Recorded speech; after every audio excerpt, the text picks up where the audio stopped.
So good morning guys. तो चलिए start करते हैं आज के यानी कि 1 अक्टूबर के इंपॉर्टेंट करंट अफेयर्स को।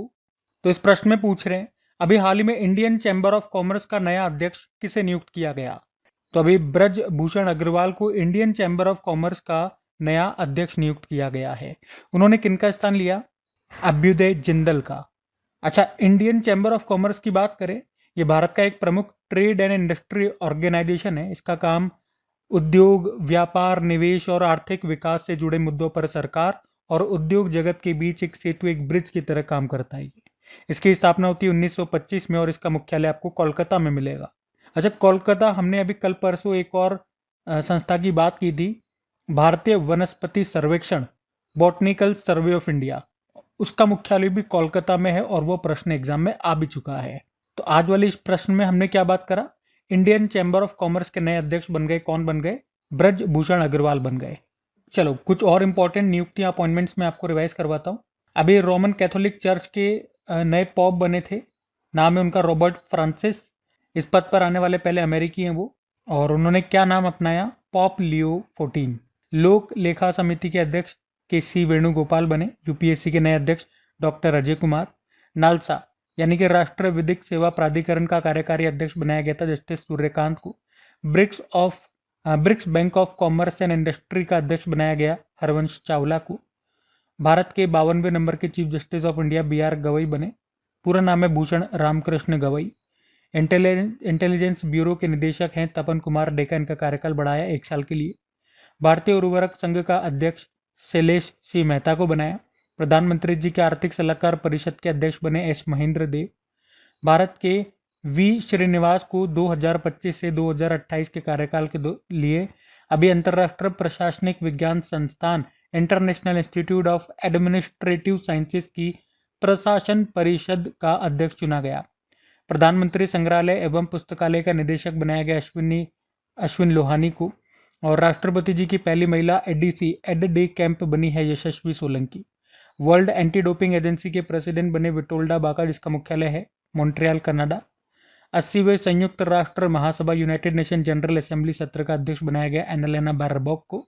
ये जर्मनी से हैं। वर्ल्ड टूरिज्म ऑर्गेनाइजेशन की पहली महिला सेक्रेटरी जनरल बनी है शेख नासर अल नोवेसी, यूनाइटेड अरब अमीरात से हैं। और कॉन्फेडरेशन ऑफ इंडियन इंडस्ट्री, भारतीय उद्योग परिषद के अभी अध्यक्ष बने थे Rajeev Memani. International Big Cat Alliance के अध्यक्ष भूपेंद्र यादव है, वैसे ही हमारे पर्यावरण मंत्री भी है। ठीक है, ये सब नियुक्तियां अभी हुई थी, ध्यान में रखना। अगला प्रश्न देखते हैं। फिर अगले में पूछ रहे हैं, अभी भारत में पहली बार विश्व सी फूड कांग्रेस 2026 का आयोजन कहां पर होगा? तो ये होगा चेन्नई में। वर्ल्ड सी फूड कांग्रेस 2026 में ये भारत में होगा। भारत में भी कहाँ पे? चेन्नई में, तमिलनाडु के चेन्नई में होगा। और ये पहली बार है जब इसका आयोजन भारत में होगा, तो इम्पोर्टेंट रहेगा ये प्रश्न। तो 1999 से हर 2 सालों में इसका आयोजन होता है। अगले साल भारत में होगा। और इसी के साथ मैं आपको बता दूं कि वैश्विक फूड निर्यात में भारत 6वां सबसे बड़ा व जल कृषि में दूसरा सबसे बड़ा उत्पादक देश है भारत। और ये पॉइंट भी याद रखना कि अभी 4था वर्ल्ड फूड इंडिया का आयोजन ये हो रहा था कहाँ पे? नई दिल्ली के भारत मंडपम में। अच्छा, फूड से ही संबंधित कुछ प्रश्न मैं आपको कराता हूँ। देखो, 2 तो दिवस हो जाएंगे। वर्ल्ड फूड सेफ्टी डे 7 जून को होता है और वर्ल्ड फूड डे होता है 16 अक्टूबर को। भारत की पहली हाइजेनिक फूड स्ट्रीट प्रसादम ये कहाँ पे लॉन्च की गई थी? उज्जैन में। 4था वर्ल्ड फूड इंडिया 2025 समिट हुआ, मैंने आपको बताया, नई दिल्ली में। और ये भारत का सबसे बड़ा फूड समिट है। इसमें भागीदार देश, पार्टनर कंट्री हैं न्यूजीलैंड, सऊदी अरब। फोकस कंट्री हैं जापान, UAE, वियतनाम और रशिया। राज्य खाद्य सुरक्षा सूचकांक स्टेट फूड सिक्योरिटी इंडेक्स आया था, उसमें टॉप पर केरल है। वर्ल्ड फूड प्राइज 2025 जीता मारिया एंगेला होंगरिया ने, ब्राजील से हैं। फूड प्लेनेट पुरस्कार 2025 इसको जीता नाइट्रो कैप ने, ये एक स्वीडिश स्टार्टअप है। ठीक है, तो फूड से बनने वाले ये अभी तक के इसी साल के सारे इंपॉर्टेंट प्रश्न मैंने आपको रिवाइज करवाए, ध्यान में रखना। अगला प्रश्न देखते हैं। फिर अगले में पूछ रहे कि अभी हाल ही में अंतर्राष्ट्रीय साहित्य महोत्सव जिसका नाम है उन्मेष, इसका आयोजन कहाँ पर किया गया?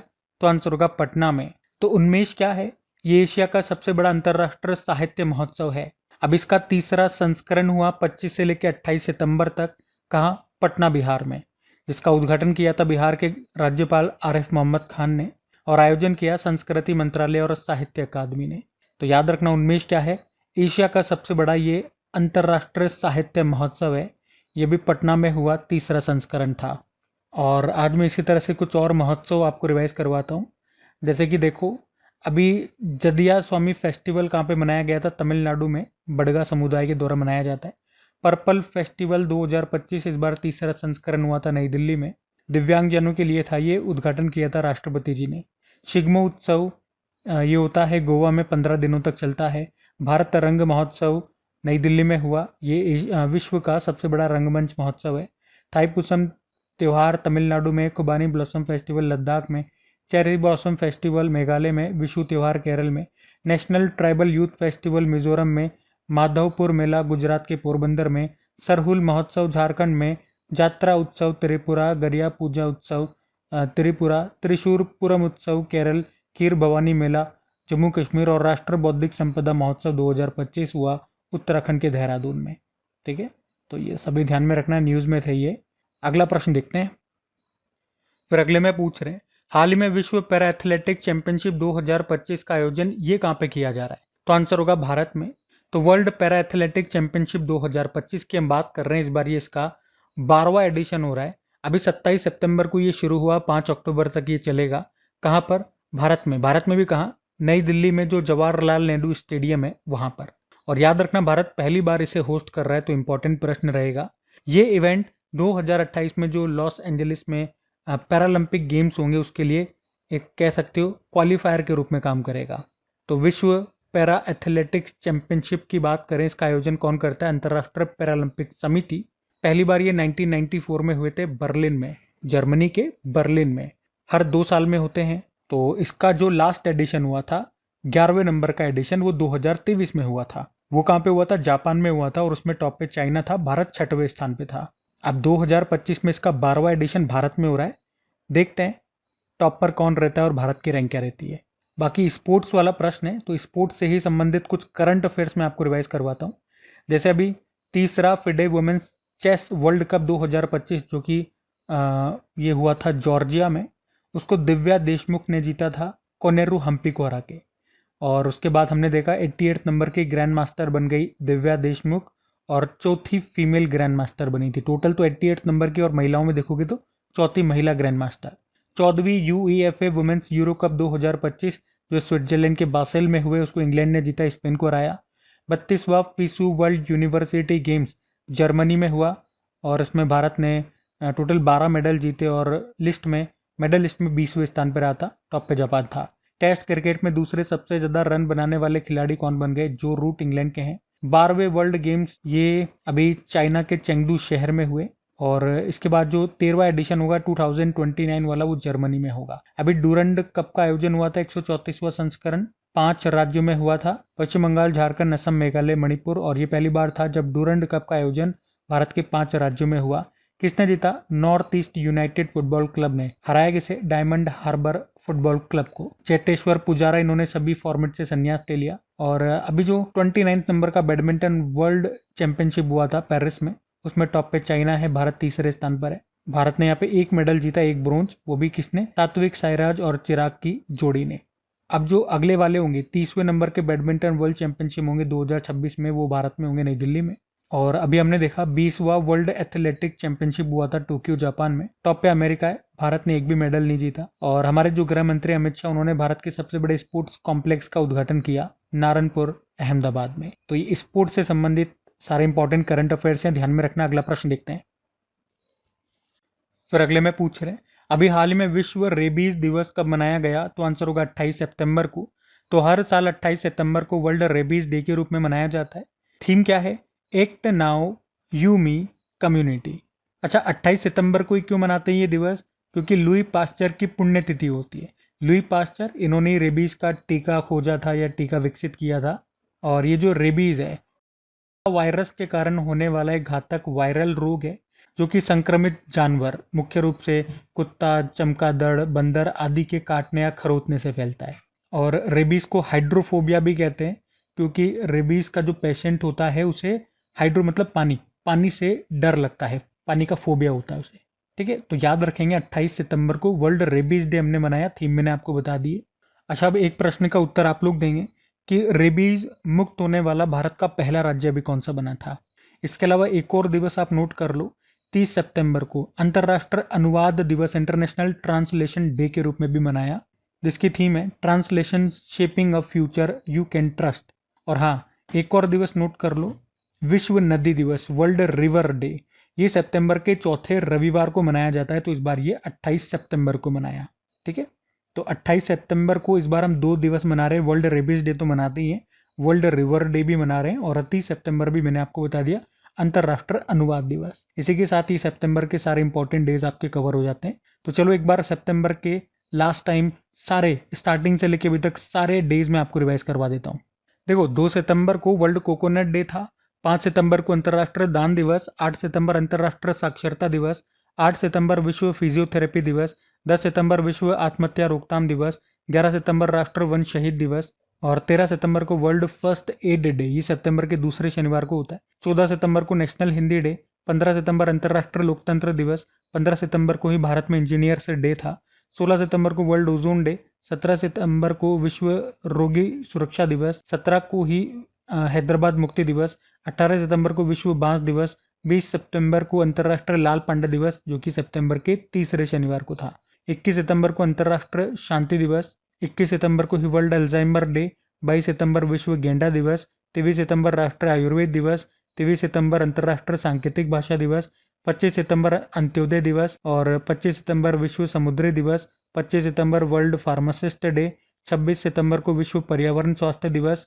27 सितंबर को विश्व पर्यटन दिवस, और आज 28 सितंबर के 2 दिवस मैंने आपको बता दिए, और एक 29 सितंबर को वर्ल्ड हार्ट डे के रूप में मनाया था। ठीक है, तो ये सितंबर के स्टार्टिंग से सारे डेज मैंने एक बार फिर आपको रिवाइज करा दिए। अब हम अक्टूबर के डेज पढ़ेंगे इस महीने में। ठीक है, तो ये ध्यान में रखना। अगला प्रश्न देखते हैं। फिर अगले में पूछ रहे हैं, अभी हाल ही में मेघालय हाईकोर्ट के नए चीफ जस्टिस के रूप में किसे नियुक्त किया गया। तो आंसर होगा सोमेन सेन को। तो अभी जस्टिस सोमेन सेन को मेघालय हाईकोर्ट का नया चीफ जस्टिस बनाया गया है। वे मेघालय हाईकोर्ट के 14वें नंबर के चीफ जस्टिस बने हैं। अभी मेघालय के जो गवर्नर हैं CH विजय शंकर, उन्होंने इनको शपथ दिलाई है। अच्छा, अगर ये प्रश्न बनेगा कि जो हाईकोर्ट के जो चीफ जस्टिस होते हैं उनको शपथ दिलाते हैं राज्य के गवर्नर, किस आर्टिकल के अनुसार, मतलब कौन सा आर्टिकल है उसके लिए, आर्टिकल 219। और इनको नियुक्ति कौन करते हैं, इनको नियुक्त करते हैं, अपॉइंट करते हैं प्रेसिडेंट। किस आर्टिकल के अनुसार, आर्टिकल 217। ये दोनों याद रखना। वैसे हाईकोर्ट की अगर बात करते हैं तो इसका उल्लेख संविधान के किस अनुच्छेद में है, आर्टिकल 214 से लेकर 231 तक। टोटल हाईकोर्ट की बात करें 25 है, 25वां है अमरावती हाईकोर्ट। और हाईकोर्ट में पहली महिला जज कौन रही है, अन्ना चांडी केरल हाईकोर्ट से। हाईकोर्ट में पहली महिला चीफ जस्टिस रही है लीला सेठ हिमाचल प्रदेश हाईकोर्ट से। और याद रखना, एक ही व्यक्ति 2 या 2 से अधिक राज्यों में राज्यपाल रह सकता है। इसका प्रावधान 7वें संविधान संशोधन अधिनियम 1956 के तहत किया गया था, और इस संशोधन ने संविधान के अनुच्छेद 153 में एक प्रावधान जोड़ा था। बाकी हाईकोर्ट किस अनुच्छेद के तहत रिट जारी कर सकता है, 226। हाईकोर्ट किस अनुच्छेद के तहत एक अभिलेख न्यायालय है, आर्टिकल 215। देश का सबसे बड़ा हाईकोर्ट परिसर ये बना रांची में। क्षेत्रीय भाषा में फैसला प्रकाशित करने वाला पहला हाईकोर्ट केरल हाईकोर्ट है, मलयालम भाषा में प्रकाशित किया था। मासिक धर्म अवकाश नीति शुरू करने वाला देश का पहला हाईकोर्ट सिक्किम है। नेगोशिएबल इंस्ट्रूमेंट एक्ट के मामलों को संभालने के लिए देश का पहला डिजिटल कोर्ट कहाँ पर शुरू हुआ, केरल में, केरल के कोल्लम में। ठीक है, तो हाईकोर्ट से संबंधित ये कुछ स्टैटिक और करंट अफेयर्स के प्रश्न हमने रिवाइज किए, ध्यान में रखना। और आज हमने जो प्रश्न पढ़ा था वो क्या था, मेघालय हाईकोर्ट के नए चीफ जस्टिस बने, क्या नाम है, जस्टिस सोमेन सेन। ठीक है, अगला प्रश्न देखते हैं। फिर अगले में पूछ रहे हैं, बॉक्सिंग फेडरेशन ऑफ इंडिया के द्वारा पहली बार आयोजित BFI कप, BFI मतलब boxing federation of India cup 2025 का आयोजन किस राज्य में किया जाएगा। तो आंसर होगा तमिलनाडु। तो भारत में बॉक्सिंग खेलों को रेगुलेट करने वाली ये बॉडी है बॉक्सिंग फेडरेशन ऑफ इंडिया, और ये पहली बार BFI कप 2025 का आयोजन करेगा। अक्टूबर में होगा, मतलब आज शुरू हो जाएगा, 1 अक्टूबर से लेकर 7 अक्टूबर तक ये चलेगा, चेन्नई तमिलनाडु में। चेन्नई में जो वेल्लोर इंस्टीट्यूट ऑफ टेक्नोलॉजी है वहीं पर इसका आयोजन होगा। आयोजन करने का उद्देश्य भारतीय मुक्केबाजों को नेशनल लेवल पर प्रतिभा दिखाने का अवसर देना, और इसमें जो गोल्ड और सिल्वर जीतने वाले खिलाड़ी होंगे उनको नेशनल कोचिंग कैंप में सीधा प्रवेश मिलेगा। बॉक्सिंग फेडरेशन ऑफ इंडिया की बात करें, स्थापना होती है 25 सितंबर 2016, नई दिल्ली में मुख्यालय है। और अभी चेयरमैन, अभी कुछ समय पहले ही हमने अपॉइंटमेंट में पढ़ा था, लगातार तीसरी बार इसके अध्यक्ष बने हैं, अजय सिंह उनका नाम है। और बॉक्सिंग से आपको याद दिला दूं, अभी जो वर्ल्ड बॉक्सिंग चैंपियनशिप 2025 हुआ था लिवरपूल इंग्लैंड में, सितंबर में ही हुआ था। भारत ने टोटल 4 मेडल जीते थे, उसमें 2 गोल्ड थे। कौन लेकर के आए थे वो 2 गोल्ड? जैस्मिन लैम्बोरिया और एक मीनाक्षी हुड्डा। और इस तरह से मेडल टैली में भारत तीसरे स्थान पे रहा था, पहले पे कजाकिस्तान है। और हाँ, याद रखना ये जो वर्ल्ड बॉक्सिंग चैंपियनशिप हुआ था ना लिवरपूल इंग्लैंड में, पहली बार हुआ, पहला एडिशन था। अगला एडिशन इसका मतलब दूसरा एडिशन 2027 में होगा अस्ताना कजाकिस्तान में, जो इस बार मेडल टैली में टॉप पे रहा। ठीक है, ध्यान रहेगा ना ये। अगला प्रश्न देखते हैं। फिर अगले में पूछ रहे हैं कि अभी हमारे जो केंद्रीय मंत्री हैं सर्बानंद सोनोवाल, उन्होंने भारत के पहले समुद्री सिमुलेशन केंद्र का उद्घाटन कहाँ किया? तो आंसर होगा चेन्नई में। तो हमारे शिपिंग मंत्री हैं सर्बानंद सोनोवाल जी, अभी उन्होंने ही चेन्नई में भारत के पहले समुद्री सिमुलेशन सेंटर का उद्घाटन किया। और इसके अलावा आंध्र प्रदेश के विशाखापत्तनम में उन्होंने भारतीय जहाज प्रौद्योगिकी केंद्र का भी उद्घाटन किया। अच्छा, ये समुद्री सिमुलेशन केंद्र का क्या मतलब हो गया? आप यूं समझो, ये एक ऐसी फैसिलिटी हो गई, एक ऐसी सुविधा हो गई जो वास्तविक समुद्री वातावरण और जहाजों का अनुकरण करने के लिए उन्नत तकनीकों का उपयोग करता है, जिससे समुद्री पेशेवरों को सुरक्षित और नियंत्रित वातावरण में प्रशिक्षण यानी कि ट्रेनिंग, अनुसंधान और अभ्यास करने का अवसर मिलता है। और ये भारत का पहला समुद्री सिमुलेशन केंद्र है जिसका उद्घाटन अभी चेन्नई में किया गया। ये आपको ध्यान रखना है। अब ये भारत का पहला है तो एक काम करता हूँ, भारत के पहले से ही फर्स्ट टाइम इन इंडिया से ही जो आपके इंपॉर्टेंट करंट अफेयर्स के प्रश्न बनते हैं वो मैं आपको रिवाइज कराता हूँ। और लगभग देखो 20 प्रश्न यहाँ पे है ना, सारे इंपॉर्टेंट प्रश्न होंगे, ध्यान से सुनते जाना। अगर पूछे भारत का पहला AI+ कैंपस कहाँ पर खुलेगा? अमरावती, आंध्र प्रदेश। देश का पहला भारतीय रचनात्मक प्रौद्योगिकी संस्थान क्रिएटिव टेक इंस्टीट्यूट ये कहाँ पर शुरू हुआ? मुंबई। भारत की पहली RO फेरी सेवा कहाँ पर शुरू हुई? गोवा में। और ब्रिटेन के साउथहैम्पटन यूनिवर्सिटी ने गुरुग्राम में अपना पहला विदेशी परिसर भी खोला। इंटरनेशनल स्पेस स्टेशन पर जाने वाले पहले भारतीय कप्तान ये बने शुभांशु शुक्ला, उत्तर प्रदेश से हैं। और किस मिशन के अंतर्गत कहे थे? एक्सियोम मिशन 4 के अंतर्गत। भारत का पहला खनन पर्यटन प्रोजेक्ट कहां पर शुरू किया गया? झारखंड में। देश का पहला पूर्णतः स्वदेशी रूप से विकसित 50 किलोवाट भूतापीय संयंत्र प्लांट ये कहां पर स्थापित होगा? अरुणाचल प्रदेश के तवांग जिले में। भारत ने अपनी पहली हाइड्रोजन संचालित ट्रेन कोच का सफल परीक्षण कहां किया? चेन्नई। भारत की पहली AI पावर्ड आंगनबाड़ी कहां शुरू हुई? वडमना विलेज, नागपुर, महाराष्ट्र में। भारत का पहला हिंदी माध्यम में MBBS कॉलेज मध्य प्रदेश में खोला जाएगा। मध्य प्रदेश में भी कहां? जबलपुर में। उत्तर प्रदेश के उन्नाव में भारत की पहली प्राइवेट AI यूनिवर्सिटी बनाएगा कौन? चंडीगढ़ यूनिवर्सिटी। भारत का पहला make in India 1 megawatt green hydrogen plant कहां पर शुरू हुआ? गुजरात के कांडला में, वहां पे जो दीनदयाल पोर्ट है वहां पे। फेसलेस GST अधिनिर्णय, इंग्लिश में बोलोगे तो GST एडजुकेशन यानी कि न्यायिक निर्णय के लिए पायलट परियोजना लागू करने वाला पहला राज्य बना था केरल। भारत की पहली फीफा टैलेंट अकेडमी कहां पर शुरू हुई? हैदराबाद में, हैदराबाद के गाचीबोवली स्टेडियम में। खाद्य एवं शांति के लिए MS स्वामीनाथन पुरस्कार के पहले प्राप्तकर्ता बने डॉक्टर अरेनारे, नाइजीरिया से हैं ये। भारत का पहला iSTEM उत्प्रेरक केंद्र कहां पर शुरू हुआ? NIT कैलिकट, केरल में। और हैदराबाद में भारत के पहले पशु स्टेम सेल बायो बैंक और प्रयोगशाला का उद्घाटन किया गया। भारत का पहला ड्रोन AI संचालित कृत्रिम वर्षा प्रयोग कहां पर शुरू हुआ? जयपुर। उत्तर प्रदेश का पहला ग्रीन हाइड्रोजन प्लांट कहां पर स्थापित किया गया? गोरखपुर। किस अंतरराष्ट्रीय हवाई अड्डे ने दुनिया का पहला AI संचालित इमिग्रेशन कॉरिडोर लॉन्च किया? तो आंसर होगा दुबई। ठीक है, तो भारत में जो भी चीजें पहली बार हुई है उनसे संबंधित ये लगभग 20 इंपॉर्टेंट प्रश्न हमने यहाँ पर रिवाइज करे, ध्यान में रखना। अगला प्रश्न देखते हैं। फिर अगले में पूछ रहे हैं, हाल ही में भारत में जन्मी पहली वयस्क मादा चीता का नाम क्या है? तो आंसर होगा मुखी। आपको याद होगा 17 सितंबर 2022 को प्रोजेक्ट चीता हमने शुरू किया था और उसके तहत 8 चीतों को नामीबिया से भारत लेकर के आया गया और भारत में कहां पे छोड़ा था? मध्य प्रदेश के कूनो नेशनल पार्क में, ये आपको पता है। तो उनमें एक जो चीता थी उसका नाम था ज्वाला और उसने 4 बच्चों को, 4 शावकों को जन्म दिया था। कब? 29 मार्च 2023 को। पर उनमें से 3 की अत्यधिक गर्मी के कारण मृत्यु हो गई थी और उसमें से एक शावक, एक बच्ची बच गई थी और उसका नाम रखा मुखी। तो मुखी ये अभी तक जिंदा है, मतलब उसके 3 भाई बहन मर गए थे, वो जिंदा बची केवल 4 में से और अभी वो 915 दिनों की हो चुकी है। यानी कि हम कह सकते हैं कि मुखी ये भारत में जन्मी सबसे वयस्क मादा चीता है। और यही प्रश्न आपसे पूछा था। अच्छा, ये जो 8 चीते हम नामीबिया से लेकर के आए थे ना, याद रखना ये एक बड़े मांसाहारी जानवर का दुनिया में पहला अंतर महाद्वीपीय स्थानांतरण था। मतलब एक कॉन्टिनेंट से दूसरे कॉन्टिनेंट में इस तरह के मांसाहारी जानवर, सबसे बड़े मांसाहारी जानवर को शिफ्ट करने का ये दुनिया में पहला मामला था।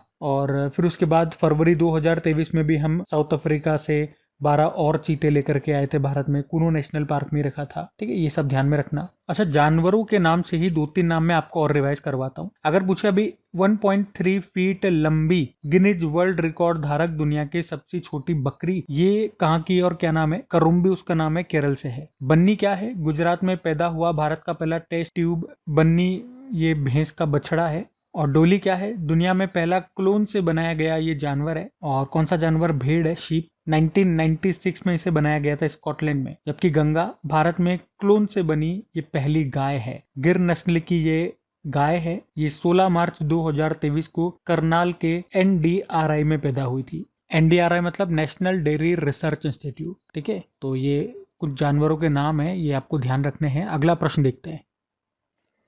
फिर अगले में पूछ रहे हैं, हाल ही में change maker of the year पुरस्कार से किसे सम्मानित किया गया? तो आंसर होगा DRDO को। तो change maker of the year award अभी दिए गए, कौन देता है? द हिंदू बिजनेस लाइन के द्वारा इसे दिया जाता है। ये पुरस्कार ऐसे लोगों या संगठनों को दिया जाता है जिन्होंने समाज में सकारात्मक बदलाव लाया हो। तो अभी स्वदेशी तकनीक में आत्मनिर्भरता के लिए ये अवार्ड दिया गया DRDO को। इसके अलावा स्वास्थ्य सेवा और शिक्षा के क्षेत्र में काम करने के लिए यह अवार्ड दिया गया अजीज प्रेमजी फाउंडेशन को। और डिजिटल परिवर्तन के लिए भाषिणी परियोजना को यह अवार्ड दिया गया। भाषिणी, इसके बारे में याद रखना, ये भारत सरकार ने इसे 2022 में डिजिटल इंडिया पहल के हिस्से के रूप में लॉन्च किया था, जिसका उद्देश्य है आर्टिफिशियल इंटेलिजेंस का यूज करके भारतीय भाषाओं के लिए रियल टाइम भाषा अनुवाद करना। और एक और अवार्ड दिया इन्होंने सामाजिक परिवर्तन के लिए, सोशल ट्रांसफॉर्मेशन कैटेगरी में। किसे दिया अवार्ड? हसीना खरमीह को दिया है। वे मेघालय से हैं। तस्करी को रोकने के प्रयासों के लिए उनको ये सम्मान मिला है।